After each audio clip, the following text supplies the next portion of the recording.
Selamat datang di channel Simar Imam. Sembari mendengarkan tinggalkan like dan komentarnya bosku. Jangan lupa pasang headset kalian.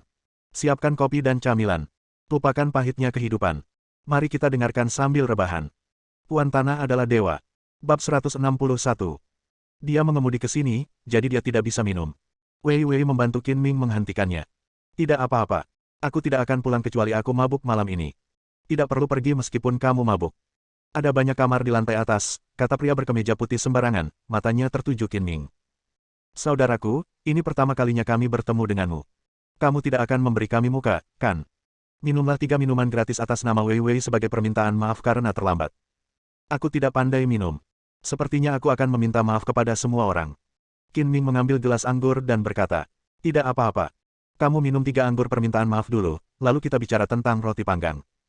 Jangan bilang kamu tidak bisa minum. Ini hanya 3 potong anggur putih. Setelah kamu selesai minum, kamu bisa bersulang sesukamu. Kami akan bersamamu. Pria berkemeja ungu itu mendesak, apakah itu laki-laki? Jika demikian, berbahagialah.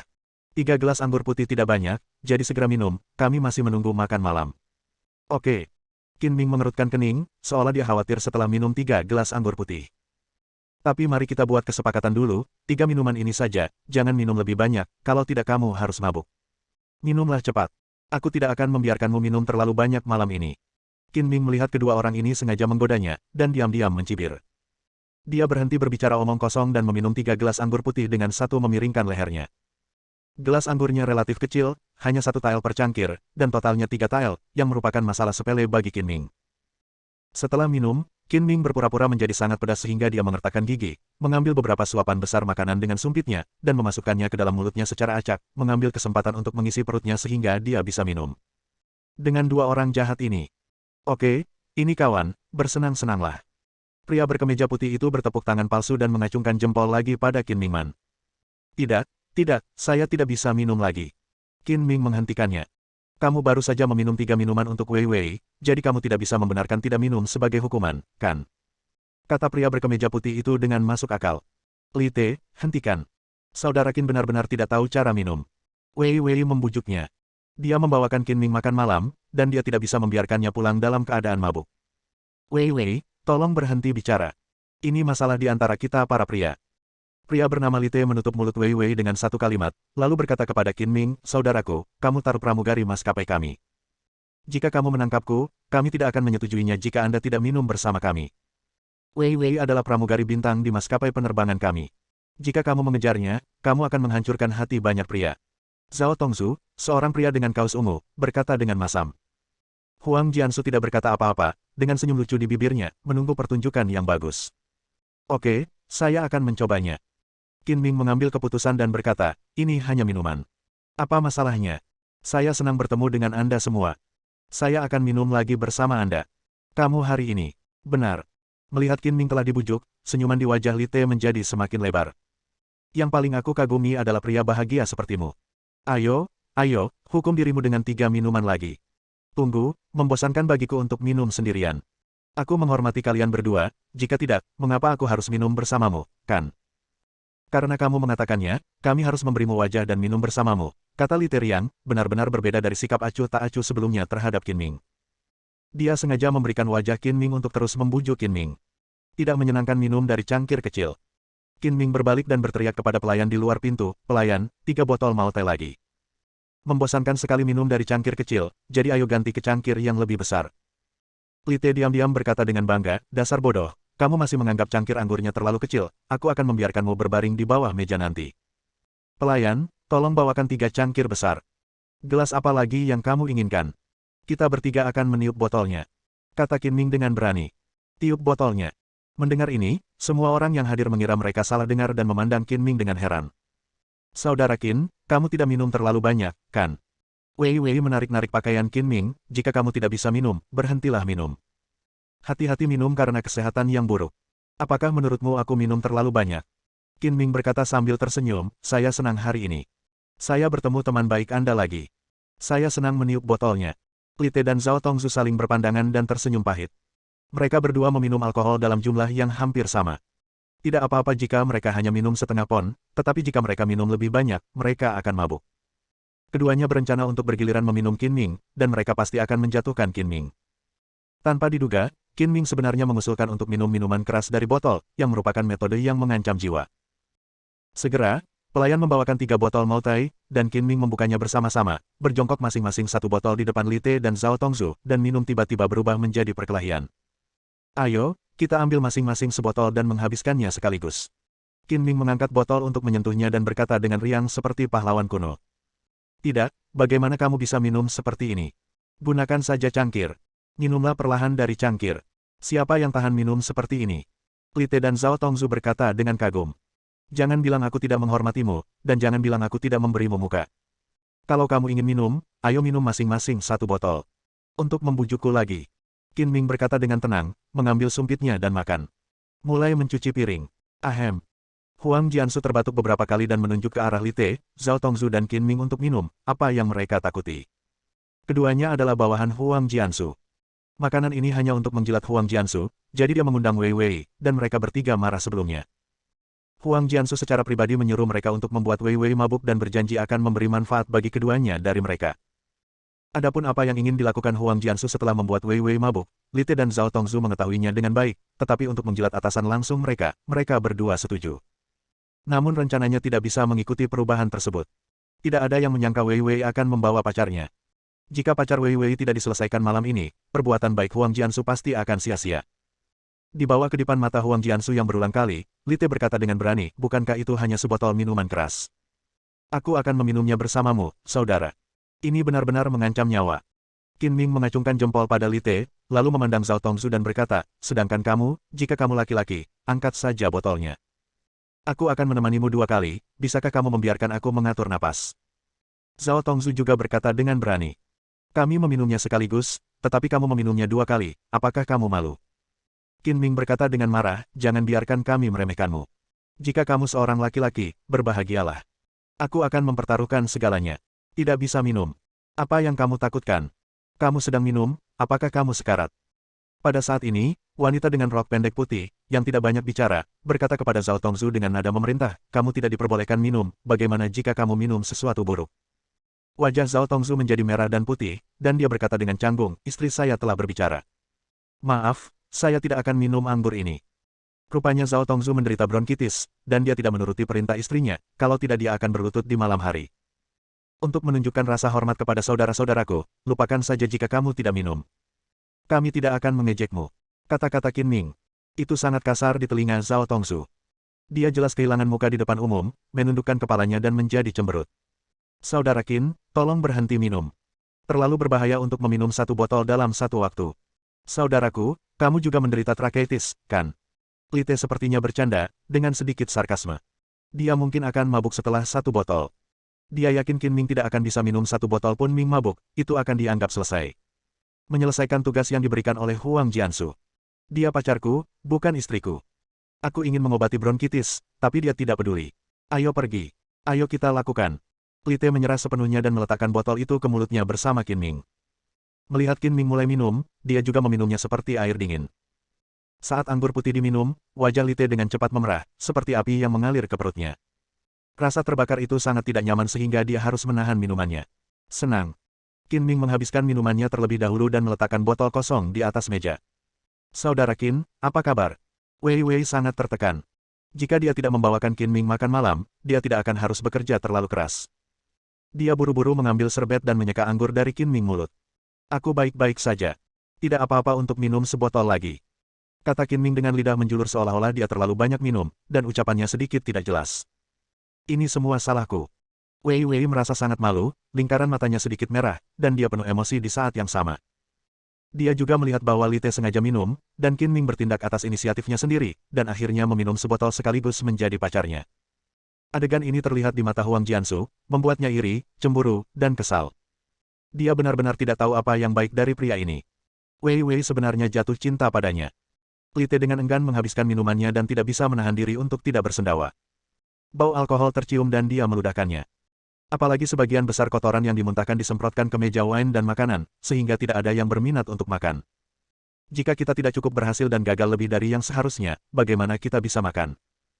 Huang Jiansu diam-diam mengutuk dan mengerutkan kening, Li Te, kamu terlalu banyak mabuk. Aku akan memesankan kamar untukmu. Kamu pergi dan istirahat dulu. Aku tidak minum terlalu banyak, tidak terlalu banyak, kata Lite sambil mabuk. Huang Jiansu berbalik, melihat sekeliling, dan berkata dengan nada memerintah, makan malam sudah selesai. Ayo pergi ke kotak hiburan di lantai atas dan pesan makanan ringan. Oke, aku akan mengajak Lite beristirahat. Zhao Tongzu berdiri dan berjalan ke sisi Lite untuk membantunya. Saudara Qin juga minum terlalu banyak. Saya akan mengirimnya kembali, kata Wei Wei, mengambil kesempatan untuk melarikan diri. Departemen kita akhirnya berkumpul. Tidak ada yang boleh pergi malam ini. Kita harus bersenang-senang. Ada kamar di lantai atas. Biarkan Zhao Tongzu mengirimnya untuk beristirahat. Melihat Qin Ming mabuk, bagaimana mungkin Huang Jiansu melepaskan Wei Wei? Ya, kita sudah lama tidak berkumpul. Perusahaan akan mengganti uang kita untuk makan malam-malam ini. Jika kita tidak bersenang-senang, itu akan sia-sia. Wei Wei, kamu tidak boleh pergi. Tangan Wei Wei dan berkata, Bang. Pada saat ini, pintu ditendang hingga terbuka, dan 4 atau 5 pria masuk. Apa yang akan kamu lakukan? Tahukah kamu bagaimana bersikap sopan? Keluar dari sini. Wajah Huang Jiansu menjadi gelap dan dia berteriak dengan marah. Hotel ini milik temannya, jadi kalau terjadi apa-apa bisa diselesaikan dengan mudah, jadi dia percaya diri bahkan sedikit sombong. Siapa kamu? Tutup mulut bodohmu, atau aku akan berurusan denganmu juga. Pria botak terkemuka itu mengumpat dengan nada kurus. Bab 162. Qin Ming melirik ke 5 orang yang tiba-tiba menerobos masuk. Salah satunya adalah pria mabuk yang menggoda Wei Wei di pintu hotel dan terlempar dari tangga. Orang ini membawa orang untuk membalas dendam perkembangannya dengan tenang. Huang Jiansu sangat marah karena dimarahi sehingga dia mulai menamparkan kasus itu dan berkata dengan marah, sudah kubilang, ini adalah hotel milik temanku. Jangan bertingkah liar di sini, segera keluar dari sini. Apakah temanmu memiliki hotel? Pria botak yang memimpin itu mencibir, dan berkata dengan arogan, tidak ada gunanya meskipun ayahmu memiliki hotel. Jika kamu terus berkicau, percaya atau tidak, aku akan menamparkan wajahmu. Mengapa kamu tidak mencoba memindahkanku? Percaya atau tidak, aku tidak akan membiarkanmu keluar dari hotel. Huang Jiansu tidak menunjukkan tanda-tanda kelemahan. Dia mengeluarkan ponselnya dan memutar nomor, bersiap untuk menelepon untuk bala bantuan. Sial, kamu hanya mencari seseorang untuk menamparmu. Ada apa denganmu? Pria botak itu pemarah. Dia berjalan mengitari meja makan dalam 3 langkah dan 2 langkah sekaligus, mengangkat lengannya, dan menamparkan Huang Jiansu di wajah. Apa yang kamu lakukan? Mengapa kamu memukul orang dengan santai? Zhao Tongzu memeluk lengan pria botak yang diangkat lagi dan menghentikannya. Keluar dari sini. Pria botak itu mendorong dengan keras. Oh tidak, kamu berani memukulku, kakak Huang, apakah kamu tidak sabar? Lite, yang sedang mabuk, tiba-tiba mengambil botol maote yang kosong dan membantingnya dengan keras ke kepala pria botak itu. Bang! Botol anggur pecah, dan darah segera mengalir dari kepala botak. Sial, apakah kamu menindas salah satu dari kami? Saudara Guang, apa kabarmu?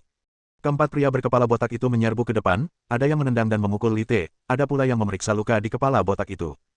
Tidak, aku ingin muntah. Qin Ming tampak seperti ingin muntah, dan melingkarkan lengannya di leher Wei Wei. Ikutlah ke kamar mandi bersamaku. Wei Wei tidak peduli dengan rekan-rekannya yang sedang berjuang satu sama lain. Selain itu, dia tidak dapat membantu banyak bahkan jika dia tetap tinggal. Dia membantu Qin Ming keluar dari kotak dan berkata dengan cemas, apa yang akan terjadi pada mereka. Kamu masih punya pikiran untuk merawat mereka, tidak satupun dari mereka yang baik, Qin Ming mencibir. Apapun yang terjadi, lakukan apapun yang kamu mau. Wei Wei meratap dan mendongak dan menemukan mereka berdua berjalan menuju pintu. Kamu pasti pergi ke tempat yang salah. Kamar mandinya sepertinya ada di sana. Benar, ikuti saja aku. Keduanya berjalan keluar hotel dan berhenti di samping hamparan bunga.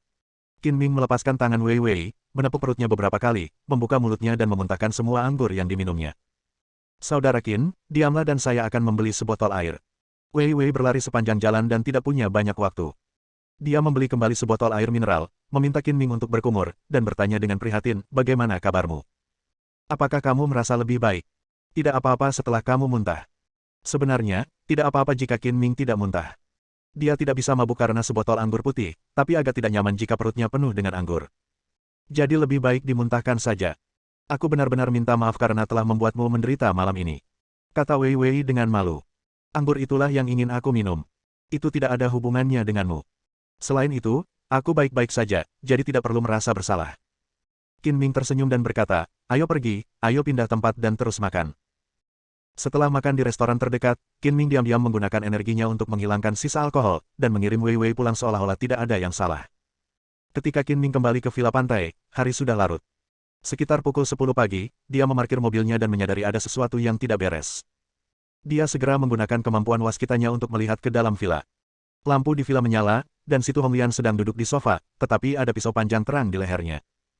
Pria yang memegang pisau itu adalah pria berbaju hitam, dengan wajah dingin dan kejam, dan aura pembunuh yang kuat memancar dari tubuhnya.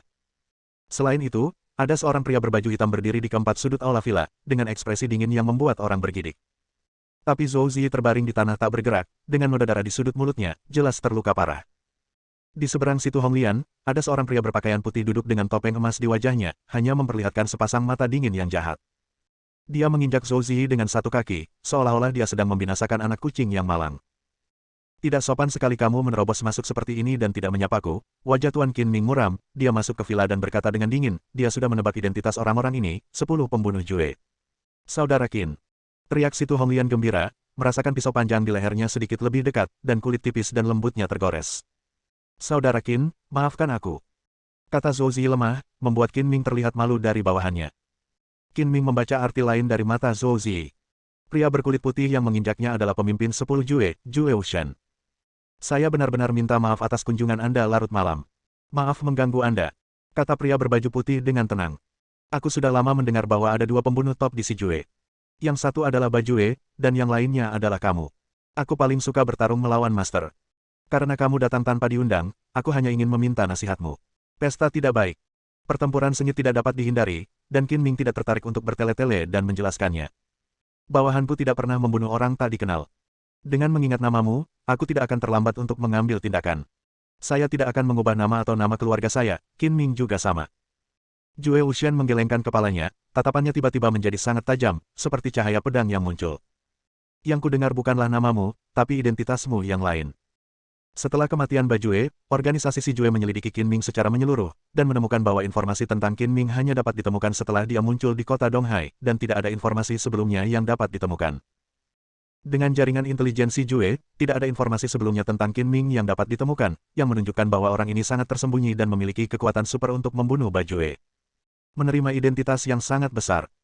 Seperti kata pepatah, jika Anda mengenal diri sendiri dan musuh, Anda dapat berperang dalam 100 pertempuran tanpa bahaya. Sebelum mengetahui identitas Qin Ming, Jue Wuxian tidak ingin mengambil tindakan gegabah dan mengarungi kapal berumur 10.000 tahun itu dengan hati-hati. Aku takut membuatmu takut dengan mengatakannya, jadi lebih baik tidak mengetahuinya. Qin Ming berkata dengan nada menggoda, dan dengan kata-kata itu, dia tiba-tiba terlontar, dan menamparkan wajah Jue Wuxian dengan telapak tangan yang kuat. Jue Wuxian duduk di sofa dan dengan cepat mengangkat tangannya ke telapak tangan Qin Ming. Bang! Gelombang tabrakan yang menyebalkan meledak, dan Jue Wuxian serta sofanya tergelincir lebih dari 1 meter sambil menyeka tanah. Qin Ming terlempar ke belakang dan terbang terbalik seperti layang-layang yang talinya putus, namun terbang terbalik menuju Situ Honglian. Di tengah petir dan batu api, tangan Qin Ming terbungkus lapisan kabut hitam pekat, dan dia meraih pisau panjang itu secepat kilat. Dia meraih Situ Honglian dengan tangan yang lain, memindahkannya ke lengannya, dan seketika membubarkan Situ Honglian. Situasi diperas. Pria berbaju hitam tidak mengejarnya, tapi menyarungkan pedangnya dan berdiri di belakang Jue Wuxian. Langkah yang luar biasa untuk menyerang timur dan barat. Jue Wuxian bertepuk tangan 2 kali dan berkata sambil bercanda, tidak ada gunanya menyelamatkannya. Dia sudah diracuni. Dalam setengah jam, tanpa obat penawar, dia akan menderita perforasi usus. Busuk sampai mati. Cukup tercela.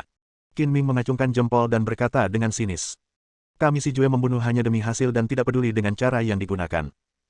Jue Wuxian tidak malu tetapi dengan bangga berkata, dan kerabat serta temanmu, berapa banyak orang yang bisa kamu selamatkan. Sepertinya aku hanya bisa memutuskan hubungan denganmu malam ini. Jika kamu ingin membunuhku, lakukanlah. Aku ingin melihat kemampuanmu. Qin Ming mendorong Situ Honglian keluar seperti beban berat dan menantang Jue Wuxian. Tangan kait. Saudara Qin, hati-hati. Situ Honglian berbalik tanpa sadar, dan ketika dia berhenti, dia sudah berada di luar pintu villa. Dia tahu bahwa bahkan jika dia masuk lagi, dia hanya akan menyeret Qin Ming ke bawah, jadi lebih baik tetap di sini jauh.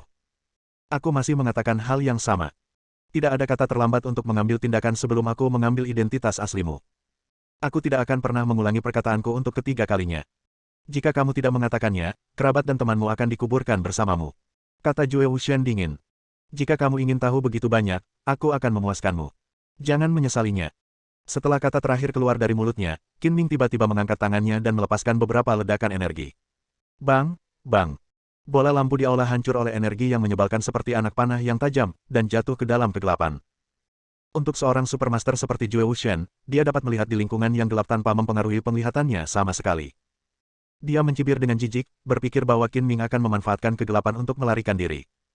Matanya yang tajam tertuju pada setiap gerakan Qin Ming, siap mengejarnya kapan saja. Namun, dalam pandangan Jue Wuxian, lapisan kabut hitam melonjak di sekitar tubuh Qin Ming, dan menghilang seolah-olah menjadi transparan dalam sekejap mata. Hah! Jue Wuxian segera meningkatkan kewaspadaannya. Intuisinya memberitahunya bahwa Qin Ming ada, siap menyerang kapan saja seperti hantu yang menyatu dalam kegelapan. Kamu adalah... Setelah dipikir-pikir lagi, legenda Raja Pembunuh di dunia pembunuh terlintas di benak Jue Wuxian. Kata-kata, Raja Bayangan, muncul di bibirnya tetapi dia tidak mengatakannya. Ide yang sama dengan Bajue, merasa bahwa Qin Ming masih terlalu muda dan tidak seharusnya menjadi Raja Bayangan. Namun fakta menunjukkan kepada Jue Wuxian bahwa Qin Ming mungkin adalah Raja Bayangan, dan dia segera berdiri seolah menghadapi musuh yang tangguh. Pada saat ini, Qin Ming melancarkan serangan, muncul di belakang Jue Wuxian seperti hantu, mengubah telapak tangannya menjadi pisau dan menebas leher Jue Wuxian dengan kecepatan yang sangat cepat. Jue Wuxian dengan tajam merasakan krisis yang akan datang, segera merefleksikannya, dan pada saat yang sama menendang kembali ke sofa. Dia memang pembunuh tertinggi, dan kekuatannya jauh lebih unggul daripada Bajue. Jika dia tidak seperti ini, dia tidak akan memenuhi syarat untuk menjadi pemimpin 10 Jue. Bang! Sofanya roboh, tapi Qin Ming telah menghilang ke dalam kegelapan lagi. Sofa itu tidak menyentuh Qin Ming dan membentur dinding, hancur berantakan. Setelah tubuh Qin Ming melebur ke dalam kegelapan, kecepatannya sangat cepat. Begitu Jue Wuxian mendarat, Qin Ming sudah berada di sampingnya, muncul lagi, dan menyerang kuil Jue Wuxian.